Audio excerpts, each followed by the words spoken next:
हमने सब total function के अलग अलग पर्सपेक्टिव को लास्ट वीडियो में देख चुके हैं और उसके साथ साथ अब एक रिक्वायरमेंट फिर से आपके सामने रखता हूं। रिक्वायरमेंट मेरी ये है कि वहां पे जो हम सब टोटल अप्लाई कर रहे थे वो अपने पर्सपेक्टिव से अप्लाई कर पा रहा था। जो टूल्स आपने जिस तरीके से आपने बोला कि ये कर दो उसने कर दिया, लेकिन मेरी अब रिक्वायरमेंट थोड़ी सी अलग है। मेरी रिक्वायरमेंट है कस्टम, मतलब मैं जो डेटा को ग्रुप करना चाहता हूं वो अपने हिसाब से ग्रुप करना चाहता हूं, वो सब टोटल के थ्रू पॉसिबल नहीं है। तो आगे चलते हैं और आप लोगों से मुखातिब होता हूं एग्जांपल और एक्सप्लेनेशन के साथ कस्टम ग्रुपिंग ऑफ सब टोटल और साथ के साथ डायनामिक सब टोटल।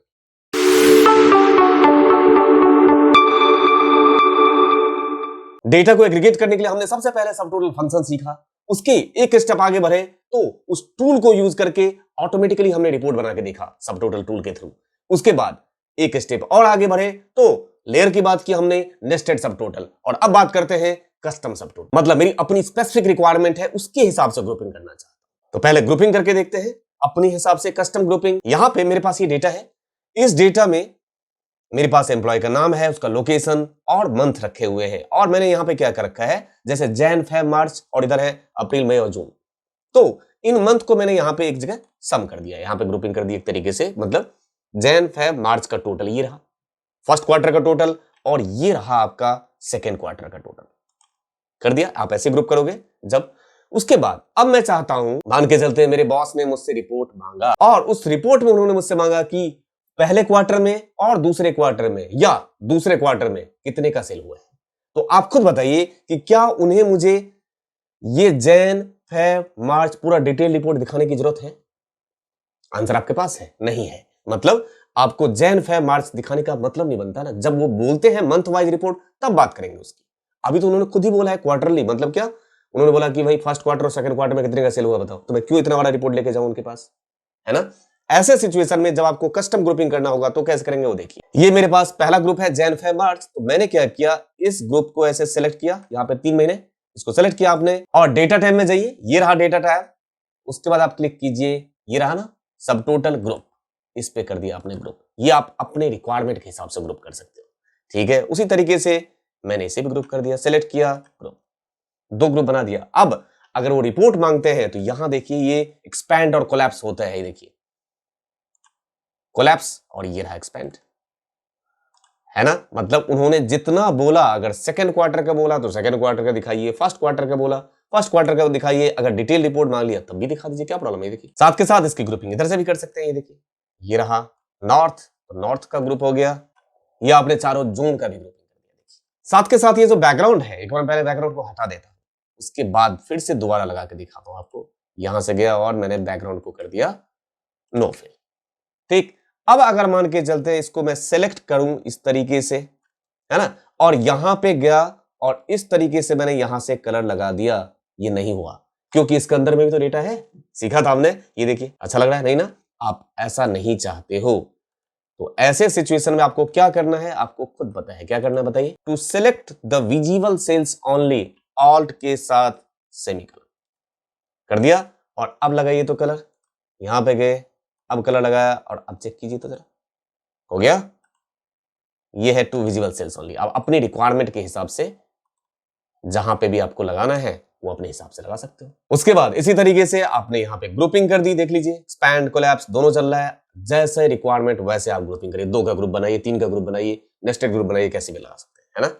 दोनों तरफ से चल रहा होगा, इधर से भी और इधर से, देख लीजिए, ठीक है। उसके बाद अगर मुझे ये ग्रुप हटाना है, नहीं चाहता हूं मैं, तो आप क्या कर दीजिए, यहां से जाइए और अनग्रुप, ओके हट गया। उसी तरीके से कॉलम की ग्रुपिंग खत्म करना है तो ये रहा, सेलेक्ट कीजिए और यहां से अनग्रुप और यहां से कर दीजिए कॉलम। रो का भी ग्रुपिंग खत्म और कॉलम का भी ग्रुपिंग खत्म, क्लियर है। तो आप ग्रुप अनग्रुप अपने रिक्वायरमेंट के हिसाब से, आपके पास जैसा डेटा होगा उसके हिसाब से कस्टम ग्रुपिंग कर सकते हैं। अब देखिए मेरे पास ये डेटा है जिसके अंदर रीजन है, प्रोडक्ट और सेल्स रखा हुआ है। मैंने यहां पे रीजन और प्रोडक्ट के बेस पे यहां सब टोटल करना चाहता हूं, तो या तो मैं फंक्शन लगाऊं, ठीक। अगर मैं मैनुअली सब टोटल का मतलब क्या होता है, ग्रुपिंग करना चाहता हूं, उसका सबको सम करके वहां लेके आना चाहता हूं, तो अगर मैं मैनुअली फंक्शन पास करता हूं तो क्या पास करेंगे, इक्वल टू सम इफ्स, ऐसे तो करेंगे, और सबसे पहले सम का रेंज ये रहा, ठीक है। उसके बाद comma criteria range 1, criteria range 1 मेरा क्या है, क्राइटेरिया 1 कौन सा है, रीजन, तो ये रहा। इसका रेंज ले लिया, कॉमा क्राइटेरिया 1 में आपने रीजन ले लिया, कॉमा क्राइटेरिया रेंज 2 में आपने ले लिया ये प्रोडक्ट का रेंज, कॉमा, और फिर से आपने ले लिया ये प्रोडक्ट, ब्रैकेट बंद और एंटर। हो गया, ये डेटा आपके पास आ गया। उसके बाद मान के चलते देखिए वेस्ट और 2 जीरो आ रहा है क्योंकि वेस्ट 2 इसमें है ही नहीं। किसी को बना देते हैं वेस्ट 2, तो यहीं पे ये वेस्ट इसको 1 को कर देते हैं 2, यहां पे वैल्यू ऐड हो गया। अब हो गया ऐड। अब ये तो आप इस सोर्स डेटा के बेस पे कर रहे हो चेंज, तो यहां पे अपडेट हो रहा है, ठीक है। लेकिन अगर मैं एक नया यहां पे रो ऐड करूं और तब यहां पे लिखूं वेस्ट और मान के चलते 2 ही डाल देते हैं और यहां पे 10 पास करते हैं, क्या इसमें अपडेट होगा? नहीं होगा, क्योंकि आउट ऑफ द रेंज है वो। ऐसे सिचुएशन में हमें क्या करना चाहिए, ये जो मेरा रेंज है, इस रेंज को उठा के अगर मैं टेबल में कन्वर्ट कर दूं तो स्टैटिक से डायनामिक में कन्वर्ट हो गई बातें। अब देखिए यहां पे कंट्रोल टी पास किया, इसको आपने टेबल बना दिया।